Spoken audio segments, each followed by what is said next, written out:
هنبدأ ونقول اللهم صل وسلم وبارك على سيدنا محمد وعلى آله وأصحابه أجمعين.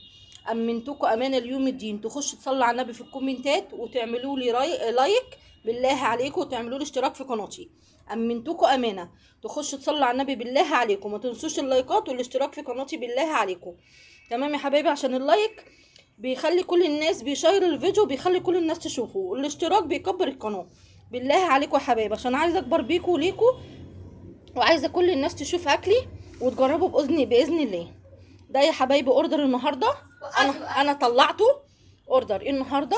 عملت محشي كرنب، وعملت بانيه وفلفل، محشي ورق عنب، وعملت سمك.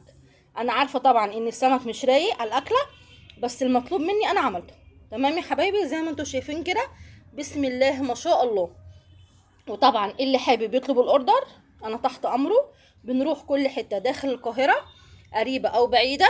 ملحوظه، ما عندناش محافظات يا حبايب قلبي، احنا ما عندناش محافظات، عشان في ناس بتتصل عليا في مناطق تانية غير القاهره، فاحنا ما عندناش محافظات، احنا بنروح كل حته داخل القاهره قريبه او بعيده. واللي بيطلب اي حاجه انا تحت امره، وباي كميه وفي اي مناسبه احنا موجودين.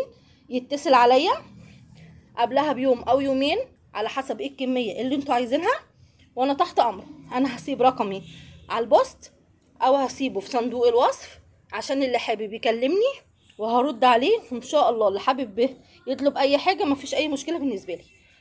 تمام يا حبايبي، اتمنى ان انتوا تعملوا لي لايك وشير واشتراك في قناتي، وتدخلوا بقى تقولوا له رايكم، وما تنسوش الصلاه على الحبيب. بالله عليكم يا حبايبي ما تنسوش الصلاه على الحبيب، وتشتركوا في قناتي، وتقولوا لي رايكم في اوردر النهارده ده ايه. بصوا اهو زي ما انتوا شايفينه كده، بسم الله ما شاء الله، اللهم صل على النبي. اتمنى كل اللي يتفرج عليا يقول لي رايه، واللي حابب يطلب اتمنى كل الناس تدوق اكلي عشان تقول لي رايها، وان شاء الله اكون حسن ظنكم في كل حاجه. السلام عليكم.